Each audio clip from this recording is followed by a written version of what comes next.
ఈ video particularly పెళ్లి కాని అబ్బాయిలకి, పెళ్లి కాని అమ్మాయిలకి చాలా చాలా ఇంపార్టెంట్. కోర్స్ వాళ్ళ పేరెంట్స్ ఎవరైనా ఉంటే వాళ్ళకి కూడా ఇంపార్టెంట్. మాకు బాగా దగ్గర బంధువు వాళ్ళ మేనల్లుడు 27, 28 అప్పుడు ఇంట్లో వాళ్ళు పెళ్లి చేసుకోమని చెప్పానంటే, నాకు అప్పుడే పెళ్ళేంటి, నేను ఇంకా సెటిల్ అవ్వాలని చెప్పని అందరిని రిజెక్ట్ చేసుకుంటా వచ్చాడు. తీరా అతను సెటిల్ అయ్యాను అని చెప్పనే టైంకి ఆయన వయసు 35కి వచ్చింది. ఇప్పుడు అమ్మాయిలందరూ ఇతన్ని రిజెక్ట్ చేయటం మొదలుపెట్టారు. కారణం ఏందంటే పైన బట్ట, కింద పొట్ట 2 వచ్చినాయి. సాఫ్ట్‌వేర్ ఎంప్లాయీస్ కదా! వచ్చినాయి. ఇప్పుడు అందరు అమ్మాయిలు రిజెక్ట్ చేశాడు. దాంతో బాగా డిప్రెషన్‌లోకెళ్ళిపోయాడు. సో, ఇంట్లో వాళ్ళు చెప్పంగా ఒక మ్యాట్రిమోనీ, ఒక పేరు మోసిన మ్యాట్రిమోనీలో డబ్బులు కట్టి సబ్స్క్రిప్షన్ తీసుకొని ఇతని ప్రొఫైల్, ఫోటోస్ అన్నీ అప్‌లోడ్ చేశాడు. కానీ మంచి రిక్వెస్ట్‌లు ఏమీ రావట్ల.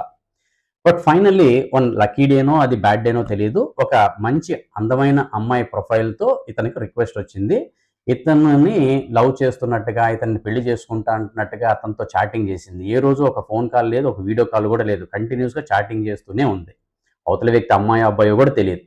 సో, బాగా ఎమోషనల్‌గా ఇతన్ని ట్రాప్ చేసి, నేను పెళ్లి చేసుకుంటాను. కాకపోతే మరి నా దగ్గర ఫైనాన్షియల్‌గా డబ్బులు లేవు. మీ ఇంట్లో వాళ్ళు యాక్సెప్ట్ చేస్తారో లేదో తెలీదు. పని చేద్దాం. నేను ఒక ఫ్లాట్ చూసాను. అది దాదాపు 2.5 క్రోర్స్ ఉంది. నా దగ్గర ఒక ₹1,00,00,000 ఉంది. నువ్వు మిగతా డబ్బులు అరేంజ్ చేస్తే ఆ ఫ్లాట్ కొంటాను. అది డౌరీ కింద ఇస్తాను. మీ వాళ్ళు యాక్సెప్ట్ చేస్తారని చెప్పని ఆ అమ్మాయి ఇతన్ని బాగా కన్విన్స్ చేస్తే, ఇతను తన దగ్గరున్న సేవింగ్స్ గానియండి, క్రెడిట్ కార్డ్స్ స్వైపింగ్ చేసి అది పంపించాడు. ఇంకొంత అమౌంట్ ఏమో వాళ్ళ ఫ్రెండ్స్, ఫ్యామిలీ మెంబర్స్ దగ్గర నేను అబ్రాడ్ వెళ్ళటానికి డబ్బులు కావాలని చెప్పని హ్యాండ్ లోన్ తీసుకొని కూడా పంపించాడు. ఇంకా కొంత బంగారం కూడా కావాలని చెప్పని కూడా ట్రాప్ చేస్తే, ఆన్‌లైన్‌లో పర్చేజ్ చేసి ఈఎంఐ బేసిస్‌లో ఆ బంగారాన్ని కూడా పంపించాడు. ఇయన్నీ అయిపోయిన తర్వాత అతనికేం తెలిసిందంటే, ఇది కంప్లీట్‌లీ ఒక స్కాము. తనని ట్రాప్ చేశాడన్న విషయం తెలిసింది. తీరా ఇంట్లో వాళ్ళకి చెప్తే ఇంట్లో వాళ్ళు బాగా తిట్టారు. ఎళ్లి సైబర్ క్రైమ్‌లో కంప్లెయింట్ చేస్తే సైబర్ క్రైమ్ వాళ్ళు కూడా తిట్టారు. సో, ఈ ప్రెషరు, డిప్రెషను, ఇంత మోసపోయానని చెప్పని బాధ తట్టుకోలేక అతను సూసైడ్ చేసి చనిపోయాడు. ఇంత బాధాకర విషయం.